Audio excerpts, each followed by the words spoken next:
Favourite serials இனி டிவிக்கு முன்பே சன் நெக்ஸ்ட் ஆப்ல ஜாலியா எல்லாருக்கும் முன்னாடியே பாருங்க. இப்பவே சன் நெக்ஸ்ட் ஆப்பை டவுன்லோட் பண்ணி சப்ஸ்கிரைப் பண்ணுங்க. ஆமாங்க.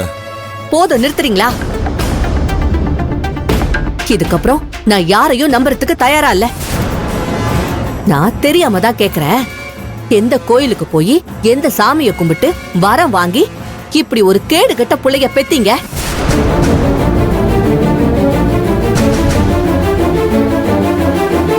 தங்கம், அந்த பாவி அப்படி செஞ்சதுக்கு நாங்க என்னமா பண்ண முடியும்? நீயே சொல்லுமா. மேடம், போஸ்டர் பார்த்தோன்னே என் உயிரை அப்படியே ஆடி போயிடுச்சு.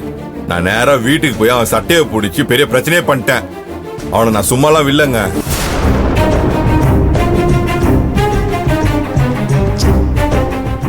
தங்கம், நீ எங்க மேல கோவமா இருக்கியாம்மா?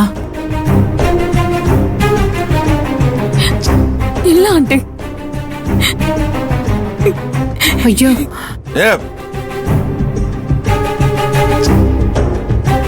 எனக்கு உங்க மேலலாம் கோவம் இல்ல.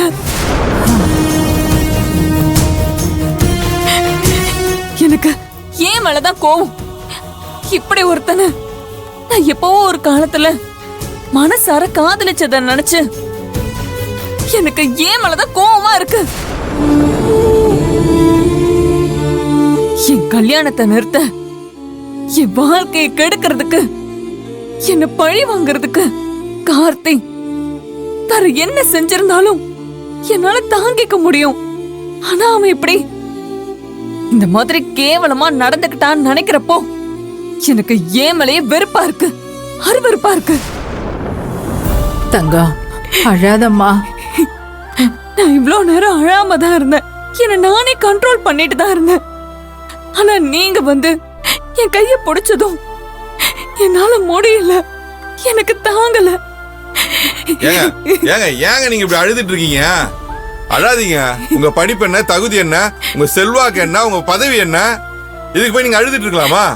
என்ன இருந்தாலும் நான் சாதாரண பொண்ணுதான். என்னால தாங்க முடியல. என்னோட கேரக்டரை ஒருத்தன் டேமேஜ் பண்றப்போ எந்த பொண்ணாலையும் தாங்க முடியாது. என்னாலையும் தாங்கிக்க முடியல.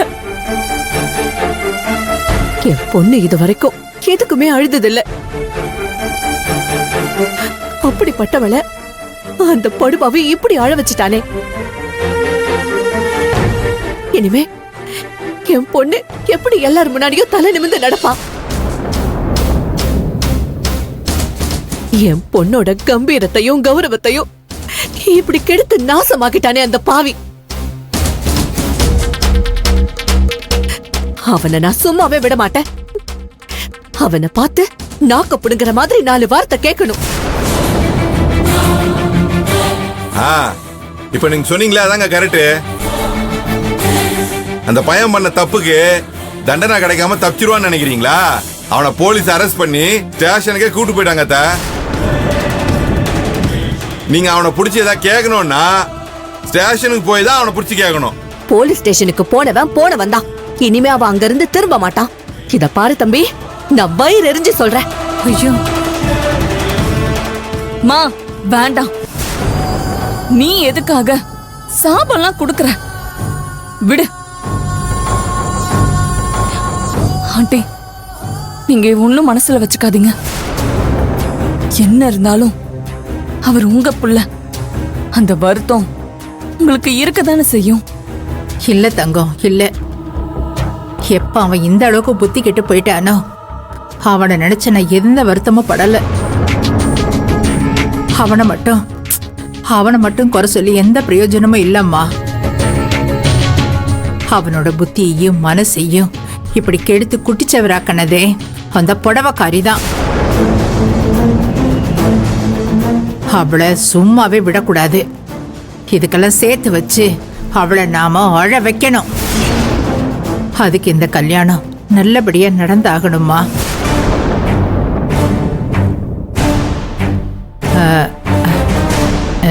நீ என்ன சொல்றம்மா? கண்டிப்பா இந்த கல்யாணம் நடக்கும் ஆண்டி. என்னோட கல்யாணத்தை அந்த கடவுளால கூட தடுத்து நிறுத்த முடியாது.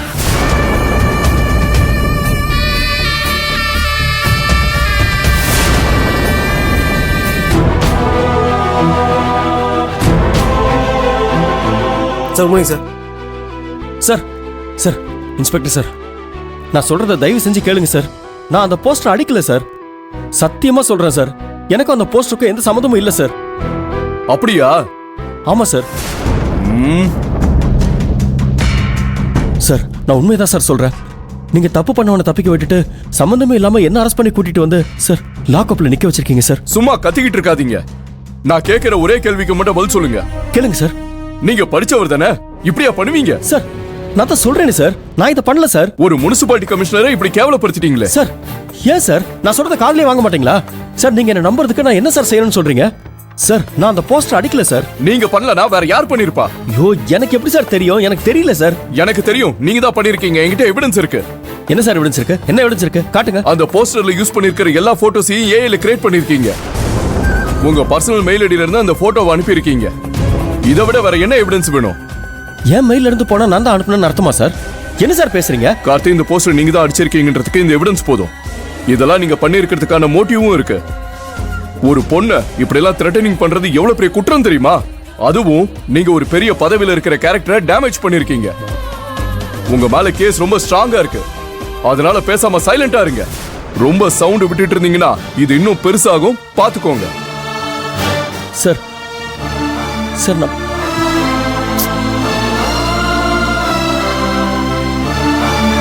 யோ ராமு, இங்க வா. Door sir.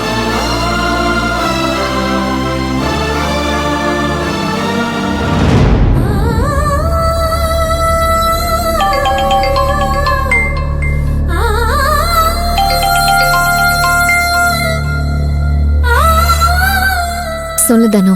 என்ன சொல்றது அண்ணா? பட்ட காலையே படுன்னு சொல்றது சரியாத்தான் இருக்கு. உனக்கு இப்படியே கஷ்டத்துக்கு மேல கஷ்டம் வரணும்? எனக்கு மனசே விட்டு போச்சு அண்ணா. ஊர்ல திரும்புற பக்கம் எல்லாம் உன் சின்னத்தனை பத்தி தான் ஒரே பேச்சா இருக்கு. அவர் எதுக்காக அவசரப்பட்டு இப்படி ஒரு காரியத்தை பண்ணார் அண்ணா? இல்ல தனு, இல்ல. இந்த ஊர்க்காரங்க பேசுற மாதிரி என் சின்னத்தா இத பண்ணல. ஏய், நீ என்ன சொல்ற அண்ணா? ஊரு ஃபுல்லா உன் சின்னத்தானும் அந்த கமிஷனரும் ஒன்னா ஜோடியா இருக்கிற போட்டோவை போட்டு போஸ்ட் அடிச்சு ஒட்டி இருக்கு. நீ என்னடானா இது அவர் பண்ணலன்னு சொல்லிட்டு இருக்க? அந்த கமிஷனரும் இத பண்ண வாய்ப்பு இல்ல. யாராவது கொல்லிக்கட்டை எடுத்து தலைய சொரிஞ்சிருப்பாங்களா? தாம் பேர் கெட்டு போற மாதிரி அந்த கமிஷனரே இப்படி பண்ணுவாளா? அதுக்கு சான்ஸே இல்ல. அப்படின்னா இத வேற யார் பண்ணிருப்பா? சரி, அவங்க ரெண்டு பேரோட போட்டோவும் எப்படி வேற ஒரு மூணாவது ஆள் கையில கிடைச்சிருக்கும்?